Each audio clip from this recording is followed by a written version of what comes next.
ग्राम पंचायत तलाड़ा में लगभग 130 से अधिक मकान डैमेज हो चुके हैं और उससे अधिक काफी ज्यादा आंशिक रूप से भी नुकसान हो चुका है।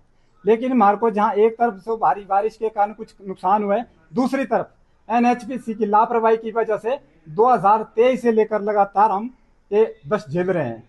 क्योंकि ग्राम पंचायत तलाड़ा ने 2023 से लेकर लगातार इस विषय पर उठाया है, क्योंकि हम चाहते हैं तलाड़ा पंप हाउस से लेकर गहरू देवता तक जो नदी के किनारे का जो एरिया लगता है उसको चैनलाइज किया जाए और एक पांगनी में पैदल चलने वाला पुल उसको भी दोबारा से बनाया जाए। लेकिन एनएचपीसी लगातार लिपापोती कर रही है। 2023 से लेकर अपनी सुरक्षा दीवारों के लिए करोड़ों रुपए खर्च कर लिए, उसी तर्ज पर वो पानी ग्राम पंचायत तलाड़ा की तरफ मुड़ा और उसने बहुत बड़ा कटाव कर दिया, जिसके कारण ग्राम पंचायत तलाड़ा का बहुत बड़ा हिस्सा बैठ चुका है। लेकिन एनएचपीसी लगातार लापरवाही बरत रही है। जिस लगभग 9 बार हम 2023 से लेकर 2025 तक हम एनएचपीसी उपायुक्त महोदय से मिले हैं, लेकिन कोई सार्थक परिणाम नहीं है। 18 तारीख को ग्राम पंचायत तलाड़ा ने इसी के विरुद्ध एनएचपीसी के स्टेज 3 के सामने प्रदर्शन किया था। हमने उसी दिन कहा था कि ग्राम पंचायत तलाड़ा लगातार आगे बढ़ेगी अगर एनएचपीसी सार्थक परिणाम नहीं देता। 28 तारीख तक उन्होंने कोई हमारे को सार्थक परिणाम नहीं दिया, जिसके कारण आज प्रेस वार्ता करनी पड़ रही है। और इस माध्यम से आज आप ग्राम पंचायत तलाड़ा ने निर्णय किया है कि कल सुबह वैसे 11 बजे ठीक 11 बजे प्रतिनिधि मंडल के माध्यम से उपायुक्त महोदय से मिलेगा।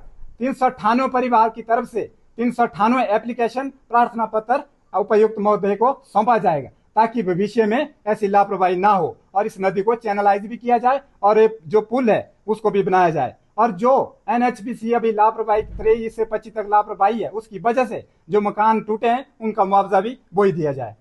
क्योंकि लाडा की तरफ से तो पूरी सैंज घाटी के लिए सार्थक प्रयास होना चाहिए। जिस तरह से हम देखते हैं लाडा शहर में, चाहे डिस्ट्रिक्ट शहर हो, चाहे ब्लॉक शहर हो, चाहे स्टेट शहर हो, मैक्सिमम जो पैसा लगा है अन्य विकास कार्यों में लगा, हम उसका विरोध नहीं करते हैं।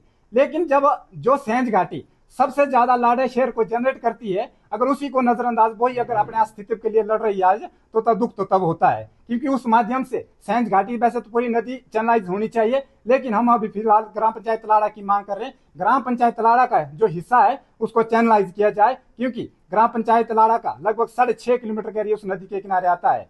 लेकिन हम बोलते हैं कि 6.5 किलोमीटर नहीं भी होता है, जो तलाड़ा पंप हाउस से लेकर गहरू देवता तक उसको तो चैनलाइज करना ही पड़ेगा। जिस तरह से बिहाड़ी में श्यावगा गौर है, उसके सामने एनएचपीसी ने अपनी कॉलोनी बचाने के लिए करोड़ों रुपए की बड़ी बड़ी दीवारें खड़ी कर दी, उसी तर्ज पर ग्राम पंचायत तलाड़ा को बचाने के लिए श्यावगा गौर में भी वो सुरक्षा दीवारें लगनी चाहिए और एक जो पैदल चलने वाला पुल उसको भी तुरंत बनाया जाए।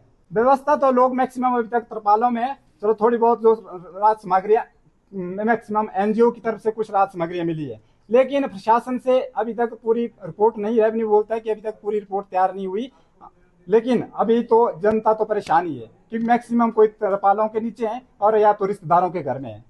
हम तो लगातार मांग रहे हैं ग्राम पंचायत तलाड़ा के लिए एक विशेष राहत पैकेज किया जाए, क्योंकि जिस तरह से ग्राम पंचायत तलाड़ा की भूमि 80% डैमेज हो चुकी है। हम कहते हैं प्रॉपर डीपीआर तैयार की जाए और एक बड़ा राहत पैकेज दिया जाए, ताकि ग्राम पंचायत तलाड़ा फिर से खड़ी हो सके।